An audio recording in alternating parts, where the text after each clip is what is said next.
So guys, welcome back. Bado tuko Doctors Executive Furniture. These seats are very comfortable. Mazaja nimezoea kukalia stool. So this is a very comfortable. So guys, where we left the conversation was where I had posed a question like, why 6 months and not a year or 2 years? Yeah. And do you really think that that time matters when you're getting to know a person?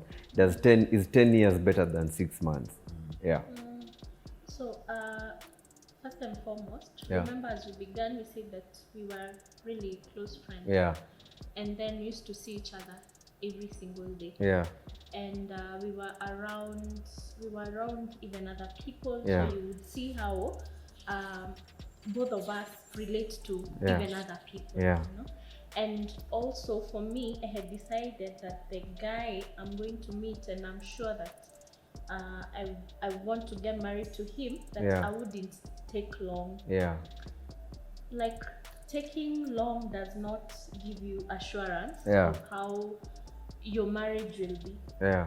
It's about commitment. Commitment is what makes it is what makes marriage or any other relationship like to be effective. Yeah. Or to be successful. Yeah. You know. Yeah. So because I was clear about that, and I had seen him in almost all circumstances. Yeah. And I had understood how he behaves.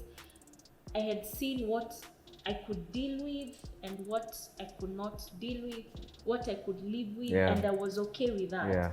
So I was okay getting married within that period of Okay. time. Yeah. Yeah. Yeah, and I think the issue around dating is being objective. Yeah. Okay. Because dating is this space where you're not decided on the person. Yeah. It's you're getting to know them, Yeah. and so that you can make an informed decision. Okay. So it's up to you to be objective. You know, you can stay together, like you can be seeing each other for 10 years, but when you meet, you just talk about favorite food, favorite color, That's true. Yeah. temperature of water, and all that, and that doesn't really add much value to the things that make for marriage Yeah. and longevity. Yeah. So for us, we were very objective. We asked each other questions. Yeah. What is your take on this? Actually, now that brings me to the question I wanted to ask. Yes. For a young couple who want to date the right way, here we are looking at things that you want to do things the right way. Yes. What kind of topics do you think what kind of topics can you advise someone to dwell on in their conversations? Like, what would be a guide that from you to them? Okay. Like, because people get confused. Vile unasema, you can actually date and we talk about water, we talk about the weather, we have nothing we're talking about. Sure. Yeah. But how can our conversations be guided so that they're impactful, na you gain something from that conversation? Yeah. Yeah. And maybe to mention, we've written a book around this. Yeah? Oh, okay. It's called Couple Goals. And Insert picture here. yes. Yes. Some of the things we've mentioned about the kind of questions to drive your understanding of the Yeah. other person is questions around finance. Okay. Finances are a key thing Yes. in marriage. Yeah. So get to know about how they see finances, Yeah. how they see, how do you generate and preserve wealth, Yeah. conversations around giving. Okay. What is their giving culture? Are they a stingy person? Yeah. Because now you get to determine. If you're two stingy people and you want to live like that, okay. If it's one stingy person and the other guy is probably more generous, Yeah. you get to decide. If you're two generous people, you get to decide Yeah. that that's what you can live with. Yeah. And then issues around, depending, because I am also sensitive, though I'm from a Christian kind of school of thought. Yeah. I'm also sensitive that we might have audience outside that. So what is your worldview? Okay. Like for us Christians, Yeah. is it tithing? Is it giving? Is it offering? Yeah. You know, do you sow? Questions around that. Yeah. Because I don't want to come one day and I have 50K on my phone. Yeah. And I tell her, you know, I need to send this 50K to a certain pastor. And she's looking at you and like, 50K, Yeah. how are you sending 50,000 to a person out of nowhere? Yeah. So you have those conversations. Number 2 is conversations on faith. Okay. Now your worldview, what I'm talking about now, be equally yoked. Okay. Don't marry outside your worldview. Like Yeah. a Christian and an atheist. It Yeah. won't work. Yeah. It won't work. It will be conflict all through. Okay. Yeah. And even within the worldview, like Christianity, you know, we have Christianity, but there are people who believe different things. There are people Yeah. who believe in speaking in tongues, Yeah. laying hands on the sick for them to be healed, and there are people who don't believe that. Yeah. So, like for me, I'm big on those things, like Okay. spiritual things, spiritual experiences. And I don't think I would go well with, for instance, the first thing I would do to my child is lay hands on them. Yes, I believe in medical science, Yeah. but it's not my first priority. Yeah. So I would like to know whether she also understands Okay. that. Some of the things I wanted to know. Does she understand that actually there is power in healing? I speak in tongues, and Yeah. what does that mean? I fast, what does that mean? Yeah. So questions around your worldview. Number 3 is questions around now your place in society as a couple. Okay. What does exclusivity look like? Okay. Does she retain her male friends? Do I retain my female friends? What does that look like? Or now all the friends have to be mutual friends. You know, what does our relationship with our in-laws look like? Okay. Okay, so for us that was really set from the get-go. I am her ambassador towards my side, and she's my ambassador to their side. She doesn't speak of ill of me on their side. I don't speak ill of her. And then our in-laws know we decide as a unit. Okay. So Yeah. we can't manipulate her to make her decision. Yeah. So we decide as Wow. a unit, and we make it very intentional. That's awesome. If it's my dad probably or my brother calling, they want some help, I'll let them know. Yeah. I know what the decision would be, but I just, for that, to be intentional for that reason, I'll tell them, let me ask my wife and then I'll get back to you. Okay. Just for them to know, okay, his decision making process has to include somebody. So that is very important. The other thing is conversation around sex. Okay. Yeah, it's very key. It's not just around, okay, are you sexually compatible with the other person? Okay. Because truth is, you're sexually compatible with around 97% of the opposite gender. Okay. Because of what sex entails. Yeah. It's just genitals one into another. So if that is what compatibility means, everybody is compatible with everybody else. Yeah, it's like 3% That's true. one. Yeah. So we take away that. So what are your sexual experiences? Have you been abused in the past? Have you had an abortion? Like, Okay. be genuine around these things. Yeah. So that when this person chooses you, they choose you for you. Yeah. They don't just choose you for chemistry. Yeah. And the fallacy that we like to talk about again is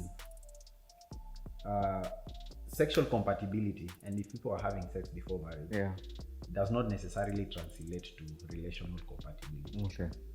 Because sex is a very small component of Yeah. a relationship. Yeah. So you might be very good together in bed and it's fireworks when you meet, but relationally you cannot. Yeah. The other thing is also like, especially for Christians, we think, I compliment his ministry. You know, me, I'm a prophetess, he's the pastor, or I am a worship leader and this, that. And you think that translates directly to relational compatibility. But we've seen couples who are good in ministry. They minister together and it's fine, and even the Holy Spirit moves.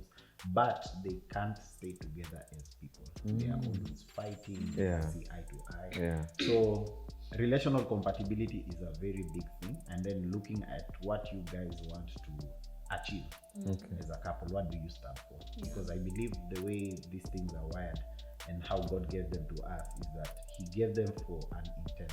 Okay. So like for us, we stand for relationships. We want to see them work. We try to help as much as possible. We stand for knowing Jesus and making him known. Yeah. So those are the drivers around the decisions that we make Okay. as a couple. Yeah. You know, at some point she knew, okay, this guy is called, he'll lead a community as a pastor. So she had to, you know, get her head around that. Yeah. To begin thinking that, hey, I'm going to come along beside you leading a church, and what does that look like? Yeah. What are his values around that? So it's very important. Other couples, probably it's the marketplace, probably it's the military. If you're marrying a military guy, one day they will be called to go out of the country for a peacekeeping mission for years or for months. Yeah. What does that look like for you? So really talk about these issues that will affect you on the long run. It's not bad to talk about colors, but spend more time in this, because then you get to make an informed decision. Wow. Yes. Wow. And that just translates that it's important for you to know where you're headed in life. Okay. The moment you're meeting someone, because now that will also be a guide to know, like, am I okay with this person? Okay. Because if you don't understand your purpose, if you don't understand your call, then you can just link up with anyone and think that you're going to be good with them.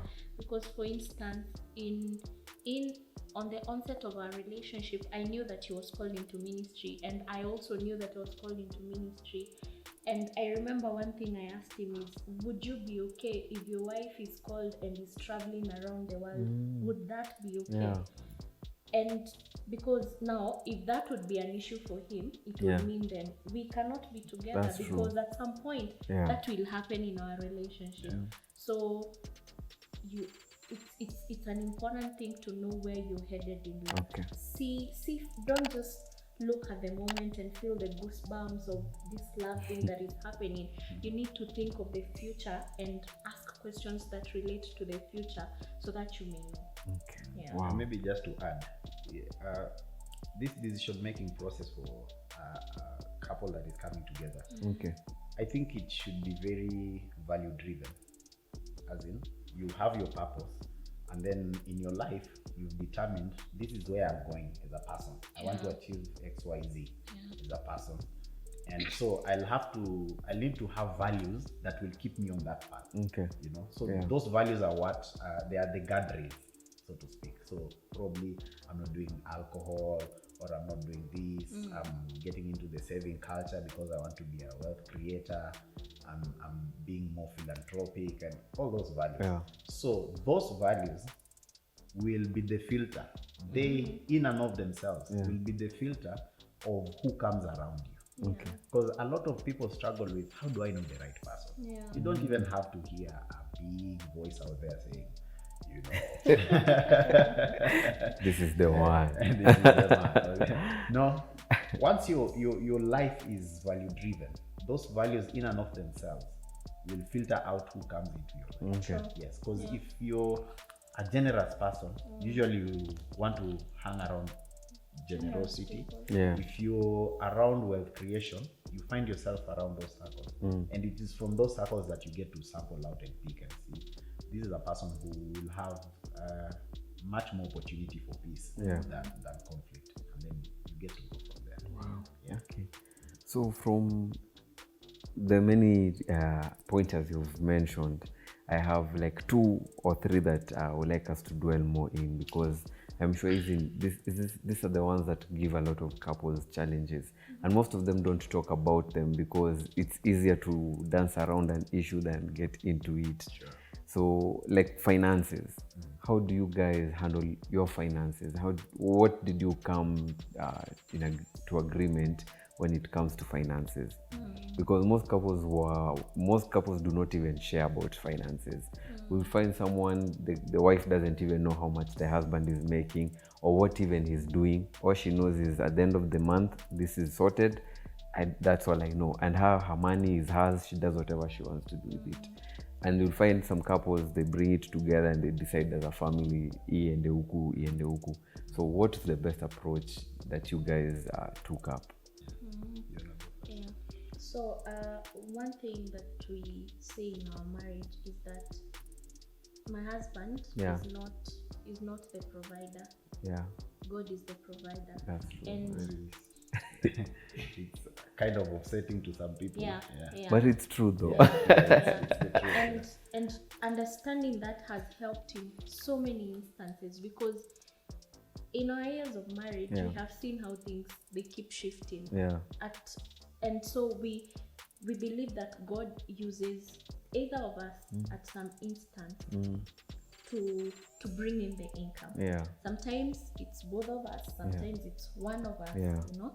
And so I, as a wife, understanding that, I don't give pressure to my husband because maybe we are not able to afford something at that particular time, because I know that if I need something, God is going to provide. Yeah. And it could be either. So at the onset of our marriage, like, I'm the one who was bringing much of the of the cash yeah. into our kitty. Yeah, And that's the then word. things have shifted. Yeah. Now he's the one who is doing the bigger workload. Yeah. You see? Yeah, but he doesn't have his own finances. I don't have my own finances. They are all ours. Yeah, And so at the end of the day, we sit down and agree on how we are going to divide this money and on how we are going to use it. Yeah, I think that's a very important conversation. And for most couples that have experienced prosperity, at least the ones we have gotten to interact with, is the kind of couples who do not divorce their finances. Yeah. They merge those finances together. Yeah. So it's like teamwork here. yeah, It's teamwork. We are building towards something. That's one thing. Secondly, for people maybe who are getting into relationships and they're just in this dating phase and maybe in the early stages of marriage, it's just being straightforward and honest concerning finances for a number of reasons.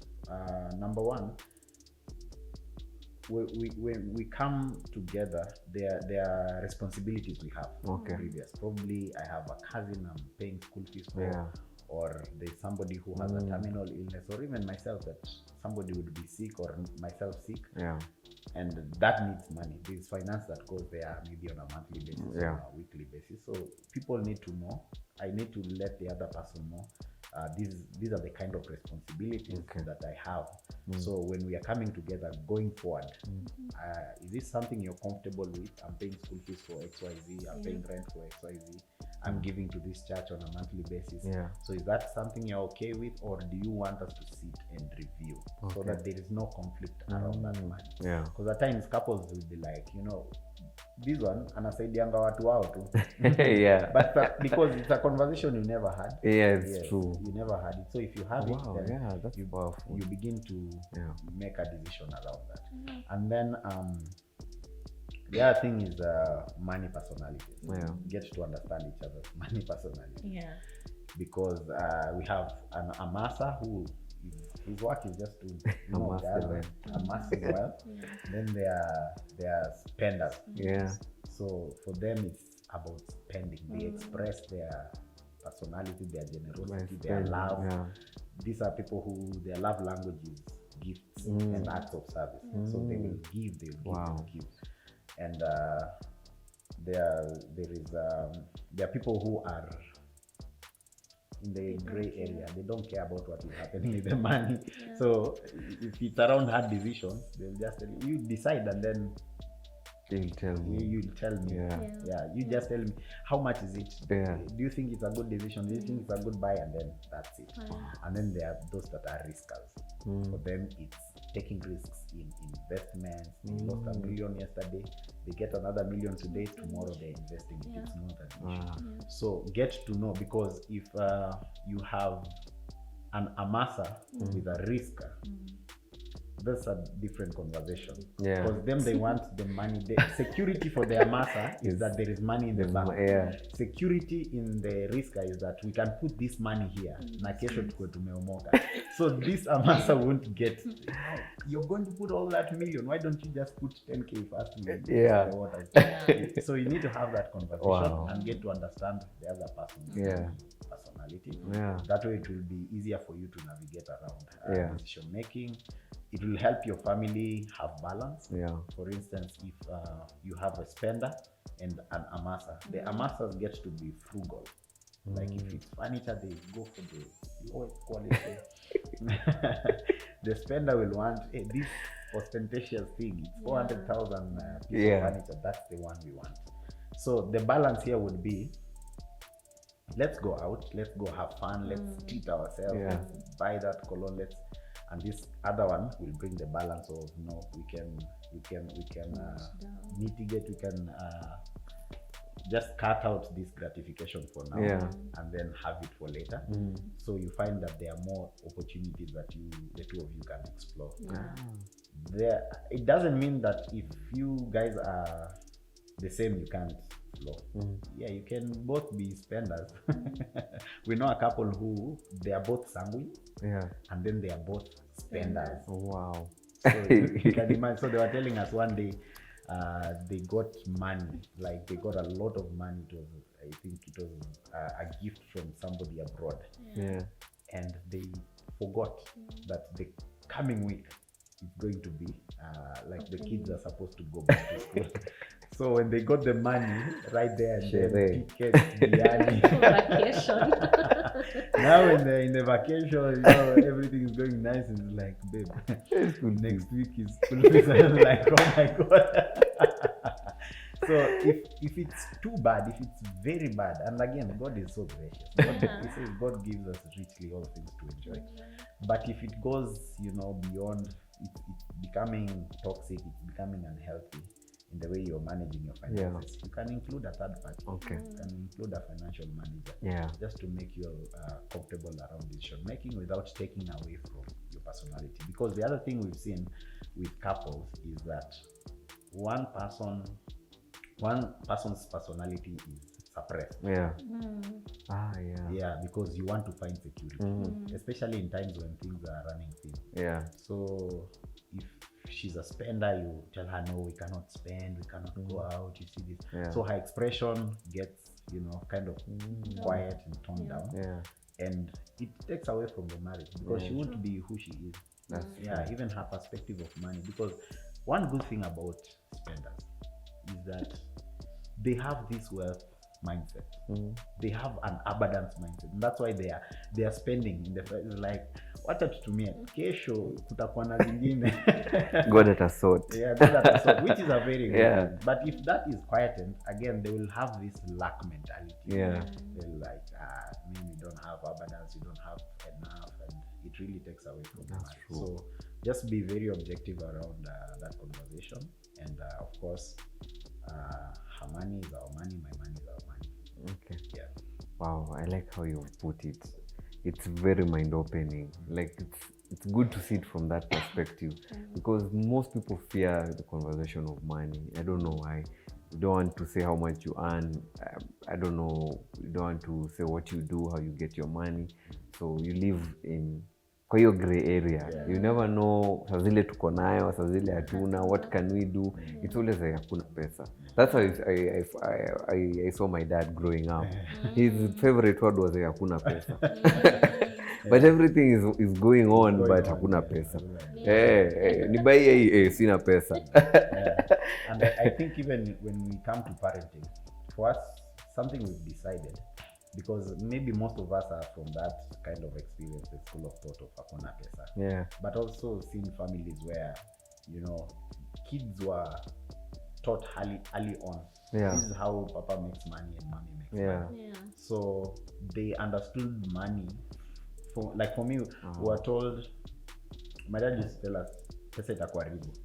But my mom would call us in, like, this is the shop. After the day is closed, this is how you count the money. And I think that's where I got my entrepreneurial kind of, because my dad again, he's always worked in corporate. Okay. So for him, taking risk in business is not kind of his thing. He just wants to settle, and then there is that sure thing. And my mom was that risk taker. Okay. So she would invest, and my dad would be like, hey, this is okay, it's bringing in something, but it's weird. It's too out there for him. And now for us, we've decided to, when we are parenting and bringing up our children, we will let them know. We'll let them know this is money. This is what it can do. Okay. It's good. Yeah. But if you make wrong decisions around it, it's very destructive. Yeah. And you can begin, forging your future and how you want things to be for you. So for them, we'll give them a work ethic early on, make them know that there is this basic provision. We'll buy you a nice cotton shirt. Yeah. But if you want to go buy yourself $100 shirt, we'll work for it. We will cover your nakedness. Basic provision. Kwa how kuna food. Yeah. But if you want to go out with your friends and all that, although as parents will give their allowance, but you again have to kind of work. You have this earning mentality that I can go wash daddy's car and earn something, and polish his shoes, earn something from it. I can tie his ties and then earn something from it, and then that can go towards something that I like to do. So I think if we do that, we will help our children develop skill sets, and when they are older, make proper decisions. Because may I remember the first cash I held, and being known kuambiwa pesa itakuharibu. Actually niliharibu because we went out partying. We went out and drank all the money, and I couldn't stop. Because just buy. Kila mtu apewe. Which it didn't turn out so well. Oh man. Hey, I'm loving this conversation. Plus, let me just add something. Also, understanding your personalities helps you to know like who handles what. Me, I love fun. So most of our maybe date nights, going on vacation, it's on me. Like I'm gonna plan that and come up maybe with the finances that we need for that to happen. Then for him, he's able to save. Like he's a good saver. Like he won't be so, he's not a spendthrift. So like he's able to put aside when our finances come, he's able to put aside some of the cash for the saving. So it's really important to know that money personality, and then allow each other to flourish in their personality by giving maybe different what do you call it, different responsibilities on what you're supposed to do, so that your marriage will be fun safe. Call it a fun safe marriage. Fun and it's also safe. Wow. The other issue, from what you said that I'd like us also to tackle, because I'm sure a lot of people struggle with, is you call it exclusivity. Where once you get married, do I lose my female friends? Does my wife still retain her male friends, and what will be the interaction? Because most people will find that couples will not have this conversation. So you and it gets to a point where you have secret friends. Your wife does not know about these friends. You're doing nothing with them, but you feel if she knows I have these female friends, she's going to be an issue. So how do couples now handle that situation? From your perspective, how did you handle it? You can go for it first. Go first. I go first. Okay, so for me, I think it has been a bit of a struggle for us. Like we didn't really get it right. Because number one, I'm very interactive with people. I'm very interactive. It's very easy for me to form new friendships. And just to let people open up. And again, I don't know, it's just by the grace of God that people get comfortable to open up their issues to me, even like total strangers. So, and I like to, and being in ministry again, I give my life and I give my time to a lot of people. So some of that has spilled and become something that wasn't really good for us. And now the thing we decided is that I will be open. I'll be open with her concerning my interaction. Okay. I'll try to be as, objective in letting her know, like it coming from me, that this is the person I'm talking with, and this is the kind of conversation that we are having. Okay. Because at some point, even for me and her, like it was like, okay, there are these people that I don't want her to know. Yeah. And it's not because we are not doing anything, Yeah. because we are doing anything. It's something. There is something that I'm not comfortable with her knowing. Okay. And she lost trust. Okay. She lost trust because I was like, quote unquote, the offender. Okay. I'm the one who made her lose trust in that. Okay. It was upon me Yeah. to make sure now there is that vulnerability. Yeah. She can now take my phone. If she's going to the supermarket, and maybe we were even just driving past, and she's like, we need to buy this. Okay. I'll just tell her, you take the phone and go with it. Wow. Like I won't take a moment to try delete anything. It's just immediately we stop, chukua simu and so she can check if she wants. Yeah. And that. So that just to give her that confidence that, okay, this is not going on anymore. Okay. All right. Yeah. So I think couples need to handle that responsibly, because again, you don't want to say that I will only talk to female, rather to male people and have male friends, because I'm out here maybe in the marketplace. Yeah. There is this deal coming up, and the person who I'm talking to is a lady. Yeah. And she will call at some point. And so how does that look like? Okay. And also for her, she has male interactions. They are out there. There is something they are doing together that is, objective, that is value based. Okay. So I have to be safe with that, and she has to be okay with maybe even letting me ask those hard questions. Okay, what were you talking about? Yeah. How much time are you going to spend together? Where are you guys gonna meet? Are there other people who will be around you guys? And then that way we get just to trust one another. Wow, yeah. Yeah. So that's our process so far. Yeah. Okay. Yeah. So on the onset, I think I've seen this with most ladies. I don't know if it's all, but most ladies. Yeah. There is a way that when we get married, we tend to just fully concentrate on the marriage. Yeah. And in between we lose friends. Yeah. So for me, I lost a couple of friends, but this is because values also change. Okay. And we grow. Yeah. So I lost a few friends, but there are some that were still retained. But I would like to tell maybe the ladies who are getting into marriage, if there's a friendship that you have before you get married and you see it's bringing in value, it's good to also be intentional about it and cultivate it so that you may not lose that relationship there and then, because it's bringing value and it's bringing value to you as a person and probably even into the marriage, you know. So for those who are not married, like, it's good, just evaluate your friendship and see which one is adding value, and the one that is not adding value at that particular season of your life, you can let it go. But for me, of the thought of, from what he has said, that it's important for you guys to be open with each other. Let your spouse know, these are the people that I'm hanging out with, these are the people that I'm talking to.